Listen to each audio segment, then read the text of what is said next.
Hi friends, welcome to Gayathri Barni channel. இன்றைக்கி நம்ம அரிசி, பருப்பு, பனவெல்லாம் யூஸ் பண்ணி ஸ்வீட் கச்சாயம் செய்ய போகிறோம். இதை தோப்பம்னு சொல்லலாம். இது எங்கள் பாட்டியோட ஸ்பெஷல் ஸ்வீட்டு. இனிப்பு கச்சாயத்துக்கு நான் 400 கிராம் இட்லி அரிசி எடுத்து வச்சுருக்கேன். இந்த டம்ளரில் 2 டம்ளர் நான் இதில் போட்டிருக்கேன். அப்புறம் 1 டம்ளர் துவரம்பருப்பு நான் எடுத்திருக்கேன். இதையும் நம்ம இதில் சேர்த்துக்கலாம். இது 200 கிராம் இருக்கும். நம்ம எந்த அளவுக்கு அரிசி எடுக்கிறோமோ அதில் பாதி துவரம்பருப்பு போட்டுக்கலாம். நல்லா சாஃப்டாக இருக்கிறதுக்காக அதிகமாக துவரம்பருப்பு நம்ம இதில் சேர்த்துக்கிறோம். 2 டேபிள் ஸ்பூன் உளுத்தம்பருப்பு நான் இதில் சேர்த்துக்கிறேன். இதை நம்ம தண்ணி ஊற்றி ஒரு மணி நேரம் நல்லா ஊற வச்சுக்கலாம்.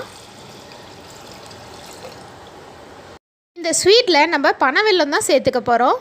400 கிராம் அரிசிக்கு 400 கிராம் பனவெல்லம் எடுத்துக்க போகிறேன். இதை நம்ம தண்ணி ஊற்றி நல்லா காய்ச்சி வடிகட்டி எடுத்துக்கலாம். இந்த பனவெல்லம்லாம் நல்லா கரையிற அளவுக்கு நம்ம காய்ச்சினா போதும். இதை நான் வடிகட்டி எடுத்து வச்சுக்கிட்டேன். இதை நம்ம நல்லா ஆற வச்சுக்கலாம்.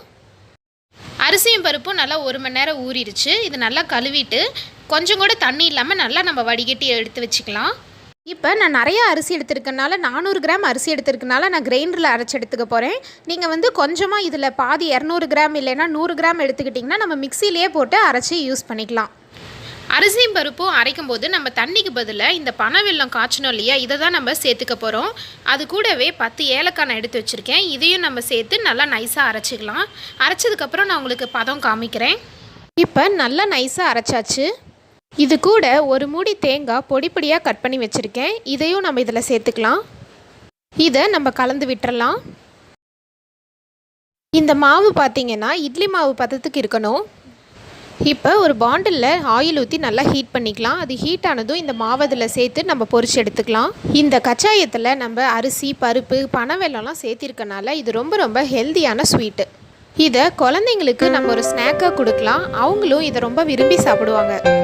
இந்த ஸ்வீட் கச்சாயம் ஃப்ரிட்ஜில் வைக்காமல் வெளியே வச்சாவே 4 நாள் வரைக்கும் நல்லாயிருக்கும். நம்ம என்ஜாய் பண்ணி சாப்பிட்லாம்.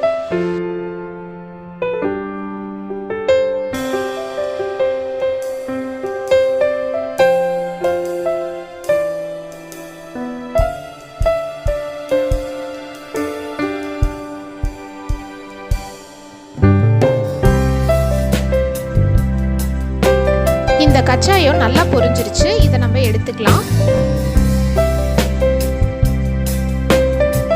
பாருங்க எவ்வளோ சூப்பராக நம்ம கச்சாயம் ரெடி ஆகிருக்கு. இது மேலே பார்க்குறதுக்கு நல்லா கிறிஸ்பியாக இருக்குது, உள்ளே சாஃப்டாக இருக்குது. இந்த கச்சாயம் பார்த்தீங்கன்னா செஞ்ச அன்னைக்கு சாப்பிட்றத விட அடுத்த நாள் நம்ம சாப்பிடும்போது ஃபஸ்ட்டு நாளை விட டபுள் மடங்கு டேஸ்ட்டாக இருக்கும். அவ்வளோதான், நம்மளோட ஹெல்த்தியான டேஸ்டியான பனவெல்லம் கச்சாயம் ஈஸியாக ரெடி ஆகிடுச்சு. இந்த கச்சாயம் நீங்கள் செஞ்சு கொடுத்தீங்கன்னா யாருமே வேண்டானே சொல்ல மாட்டாங்க. சின்னவங்கலேருந்து பெரியவங்க வரைக்கும் இந்த கச்சாயத்தை ரொம்ப விரும்பி சாப்பிடுவாங்க. நீங்களும் கண்டிப்பாக ட்ரை பண்ணி பாருங்கள். நம்ம சேனலுக்கு மறக்காமல் சப்ஸ்கிரைப் பண்ணிடுங்க. தேங்க்ஸ் ஃபார் வாட்சிங்.